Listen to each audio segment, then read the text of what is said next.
Hi, my name is Rachel O'Kello and I'm a UK-based solicitor specialising in immigration, nationality and deportation law.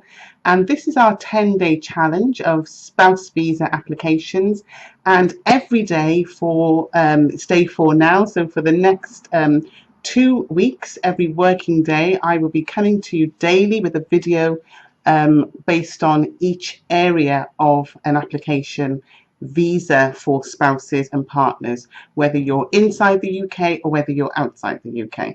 So we have covered suitability, we covered qualifying partner, and yesterday we covered financial requirement. And you can go back over the videos if you need to refresh your memory or if you need to catch up with us. Today I'm going to talk about exceptional circumstances, and this is really where the rubber hits the road in law, because exceptional circumstances has everything to do with our human rights and much less to do with what the Home Office are trying to impose upon people under immigration rules, and sometimes even under the so-called wishes of Parliament when laws are passed. How the Home Office then interpret those laws are subject to interpretation under human rights laws, and that's where we can challenge the Home Office if it seems that the result of the rules and the way they apply the law is a breach of our human rights, and a disproportionate breach of our human rights is what we're looking for. So when I started off as a solicitor many years ago, just around 16 years ago, I started as a family law solicitor, and I started off with Children Act proceedings and basically helping families and challenging going to court basically to ensure that all parents can have a parental relationship with their child. And that has stuck with me. That's in my legal blood. I am very passionate about families staying together. So as I sort of came across into immigration law, I've just stuck with family immigration. So I use my family law skills and my immigration law skills and blend those together. And so what I specialize in is family immigration. So I'm an expert in that area. I've helped many people stay together as a family in the UK in the most difficult circumstances. So we are certainly willing to challenge the Home Office if it appears that the human rights of a family is being violated. Now, ideally, in an immigration application, we just want to tick the boxes, and that's what the spouse visa route is all about, really, is ensuring that a family tick the boxes that the Home Office have put in place, and therefore the visa can come to that family quite easily. And our role as lawyers is to ensure that we get the correct evidence for that family to show that they do actually tick those boxes, because it's very arduous, the evidence that they require, and therefore our role is very much ensuring that we stick with it and we get the evidence that the Home Office needs.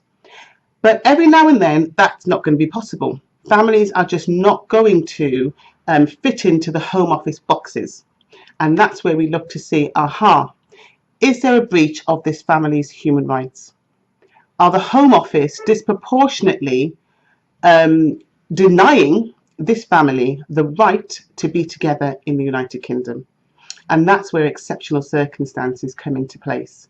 So many people may be aware of the minimum income requirement, which is 18,600, and it increases per child as to what a sponsor is required to earn, unless they're exempt because they get disabilities, but that's generally what the sponsor is required to earn before they can sponsor their family to come and join them, their spouse or the children as well, if the children are foreign nationals abroad, or even if the children are in the UK but they're not British, then the sponsor's income is what the Home Office will look at to see whether the family can come together in the UK. And that's just not fair anyway, because primarily, and it's, you know, one of the main things is, which gets everybody going really, I suppose, is that if you're on the minimum wage in the UK, and even if you work full time, so 35 to 40 hours, you're not going to reach the minimum income threshold.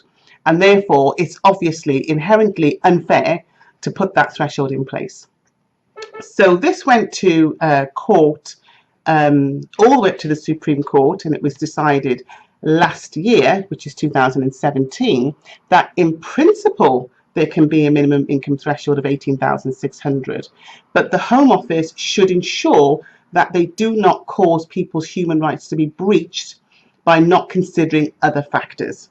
So the result of that case law was that in August 2017, the Home Office revised the way they look at family visa applications, spouse visa applications, and they put other things in place, which I'm going to go over with you.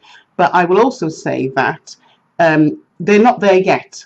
So even if what you can offer in terms of ensuring that you can support your family in the UK doesn't come within what the Home Office have put in place at the moment, you should still continue to challenge, because law evolves all the time and it's very early days. Okay. So the first thing that the court, or it's not in any particular order, but one of the things that the court said that the Home Office should look at is third-party support.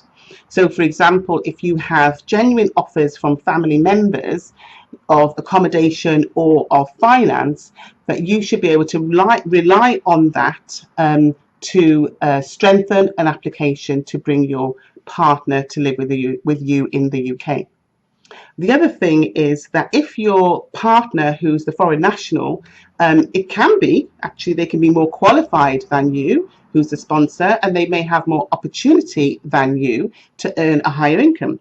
So the court has said the Home Office can also look at that, whether there's a possibility that the person coming into the UK can meet that minimum income threshold. The idea being that they don't want people to rely on the benefit system. That's what this is all about. Okay, so you need to be showing that you're not going to be reliant on the benefit system. Okay, so the Home Office have said that they will accept genuine offers of employment which show that the person coming to the UK will be able to sustain themselves and the family, so that the family does not use benefits when the person comes to the UK. Now, obviously, the word genuine is going to be very difficult for some people to prove, and that's where the Home Office may be unduly harsh by saying that a job offer is not genuine. So you're going to have to provide sufficient information to show that the offer that you have is genuine. And also, of course, one of the things that the Home Office have to consider as well is the best interest of the children. So when the minimum income threshold or minimum income requirement, it's the same thing, was in place, the Home Office didn't really bother if there were children who were going to suffer from not seeing one parent or the other. They just arbitrarily applied that minimum income requirement, and that is no longer considered to be lawful. The Home Office have to consider the impact that refusing entry or refusing leave to remain will have on a child. Okay, so those are the three ways that you can challenge the Home Office: third-party support, a genuine offer of employment for the person who's entering the UK, and the impact that the separation from one parent or another will have on the children of the family. And you need to show a few things, but primarily you need to show that the family is not going to be reliant on benefits if they come here, and why the whole family can't live in another country, in the country of the foreign national spouse. Okay, so that's going to be the premise of your application. I want you to really think about those things and use evidence to prove those things, and not to be swayed against fighting for your right to family life in the UK because the Home Office have set rules in place. Rules are there to be challenged, and if your human rights are at risk, then by all means put your case together and challenge the Home Office. And obviously I would recommend using a suitably qualified expert to assist you with that. Okay, so that's it for today. If you want to discuss your case with me in confidence, then you certainly can. Our number is 01213 894 895, or you can book a free video link case assessment at clarityvisas.co.uk. Okay, and then we can have a chat and really see how we can help you with your immigration issue. So that's it for today. It was wonderful spending this time with you, and I will see you tomorrow. Bye bye.